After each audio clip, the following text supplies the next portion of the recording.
Donc ici, c'est un exemple comment déterminer l'aire totale d'un solide qui est composé, en fait, ici, de deux solides. Donc, détermine l'aire totale du solide ci-contre constitué d'un prisme régulier à base carrée surmonté d'une pyramide régulière. Donc, la première étape, je vais faire comme on fait toujours. Donc, je vais inscrire les données que je connais. Donc, si ici, l'aire des faces latérales de la pyramide. Donc, je dois regarder ma pyramide. La base de chacun, c'est la même grandeur que les côtés qui sont ici, puisqu'on m'a dit que c'est un carré. Donc, les quatre côtés mesurent la même chose. Donc, c'est 8 cm. Je vais venir inscrire ici pour la base. La hauteur des triangles de la pyramide, c'est 5 cm. Et l'aire, je ne la connais pas, c'est ce que je cherche. L'aire des faces latérales du prisme, c'est des rectangles, donc la base de chaque rectangle, c'est 8 cm et la hauteur, c'est ici, donc c'est 12 cm et l'aire, je ne la connais pas, c'est ce que je cherche. Donc, première étape est faite. Deuxième étape, je dois inscrire la formule générale qui me permet de calculer l'aire de cette figure-là. Donc, l'aire totale, pas de cette figure-là, mais de ce solide-là, va être l'aire latérale du prisme plus l'aire latérale de la pyramide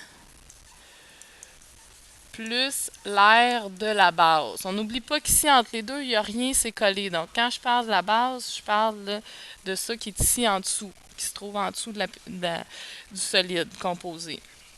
Donc, si je vais plus spécifique, de façon plus spécifique, l'aire latérale du prisme, c'est des rectangles. Donc, la formule d'aire, c'est base fois hauteur. Puis, j'ai 4 rectangles, donc fois 4.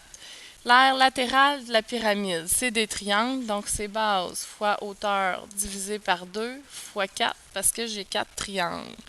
Plus l'aire de la base. La base, on me dit dans le problème ici que c'est un carré. Donc, la formule d'aire du carré, c'est côté au carré. Donc maintenant, je suis rendue à l'étape 3 de remplacer dans ma formule générale par les données que je connais ici.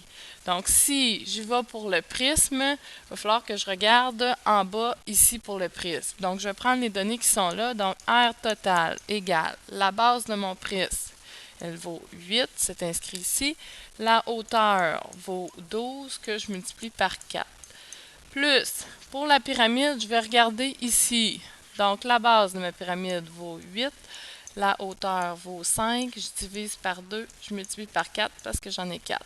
Plus, le côté de mon carré vaut 8. C'est inscrit ici. Donc, 8 au carré. Maintenant, je vais calculer. Je ne vais pas résoudre, je vais calculer parce que le AT, qui représente l'aire totale, est déjà toute seule de son côté.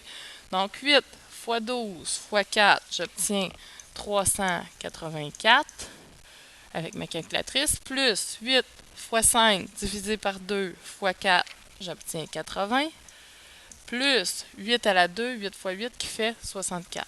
Si j'additionne tout ça ensemble, je vais obtenir un aire total de 528 cm².